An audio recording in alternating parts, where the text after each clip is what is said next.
പനിയോ? രാജു, ഉടനെ ഒരു ഡോക്ടറിനെ കാണണം, മെഡിസിനും കഴിക്കണം. ശരി മാഡം, ഞാൻ പോവാം. മാഡം, ഞാൻ ഇപ്പൊ ഒന്ന് കേറിയതേ ഉള്ളൂ, പിന്നെ വിളിക്കാം. ആ ശരി രാജു.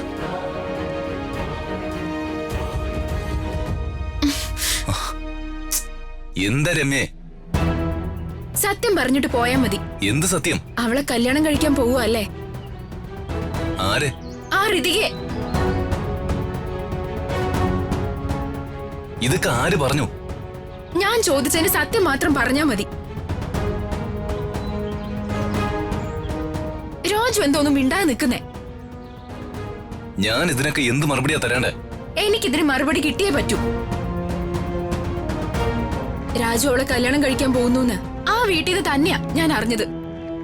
അപ്പൊ അത് സത്യമായിരിക്കുമല്ലോ. സ്പൈ വർക്ക് നന്നായിട്ട് നടക്കുന്നുണ്ടല്ലോ, നടക്കട്ടെ.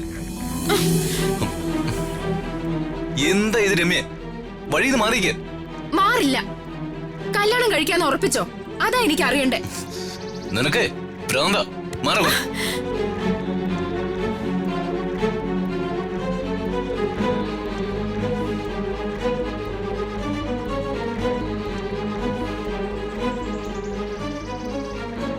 രമ്യേ, ഞാൻ എല്ലാം കേട്ടു. നീ ഇപ്പൊ വല്ലാത്തൊരു അപകടത്തില്. മണ്ണും ചാരി നിന്ന ഒരു മണ്ണുണ്ണിയെ ആ പെണ്ണു കൊണ്ടുപോവും. മന്ത്രിയുടെ മോളെ. എന്ത് ചെയ്യും മുണ്ടക്കലമ്മേ? ബാക്കി കൂടെ അങ്ങോട്ട് കേക്ക്. മന്ത്രിയുടെ മോളെ ആ രാജു കെട്ടിയ. രാജുവിനെ പിന്നെ മഷിയിട്ട് നോക്കിയാ കാണത്തില്ല. രാജുവിനെ പിന്നെ അവരങ്ങ് കൊണ്ടുപോകും. ഷോ, അത് തന്നെയാ ഞാനും പറയാൻ ഉദ്ദേശിക്കുന്നേ. രാജു അവരുടെ കൂടെ ആയാലേ ഈ വീട്ടിലുള്ളവർ ഇവിടെ തന്നെ കിടക്കും. ഒരു 10 രൂപയുടെ പ്രയോജനം ആർക്കും ഉണ്ടാവില്ല. മന്ത്രിയുടെ വീടിന്റെ ഗേറ്റ് കിടക്കാനും ആർക്കും പറ്റില്ല. അത് ശരിയാ നീ പറഞ്ഞത്. പക്ഷെ ഞാൻ രാജുവിനെ കല്യാണം കഴിച്ച എനിക്കുള്ളതല്ല നിങ്ങൾക്കും കൂടെ ഉള്ളതാ. നിങ്ങൾക്കും അത് അനുഭവിക്കാം. അല്ല, നീ പറഞ്ഞു വരുന്നത്? എന്റെ കല്യാണം നടന്ന നിങ്ങൾക്ക് എല്ലാവർക്കും പ്രയോജനം ഉണ്ടാവും. അതാ ഞാൻ പറഞ്ഞു വന്നത്. വേലയത്താശാനായ വേലിപ്പുറത്ത് വേലായുധന്റെ ഭാര്യയായ ഈ മുണ്ടയ്ക്കൽ കൊച്ചമ്മണി നിന്റെ കല്യാണം നടത്തി തരാൻ കൂട്ടുനിന്നാൽ നീ എനിക്ക് എന്തോ തരും. എന്ത് തരണം? എന്ത് തരും? എന്തും ചോദിച്ചോ. ആ തിരുമലക്കടുത്ത് നിങ്ങൾക്കൊരു വീടില്ലേ, രമ്യാ ഭവനം, അതെനിക്ക് തരുമോ? രാജുവായിട്ടുള്ള എന്റെ കല്യാണം നടത്തി തന്ന ഉറപ്പായിട്ടും മുണ്ടക്കലമ്മയ്ക്ക് ഞാൻ ആ വീട് തരും.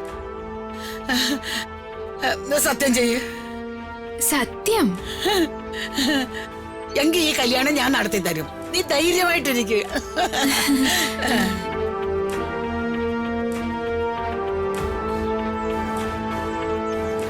കല്യാണം നടന്നു കഴിഞ്ഞ ആ ഫസ്റ്റ് നൈറ്റിന് തൊട്ടു മുൻപ് ഈ തള്ളരെ ഞാൻ ഇവിടുന്ന് ഓടിച്ചിരിക്കും. പിന്നെ രമ്യ ഹൗസ് വേണത്രേ.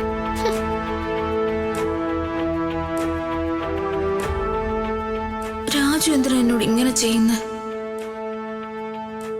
സത്യത്തില് രാജു എന്നോട് ഇഷ്ടമില്ലേ?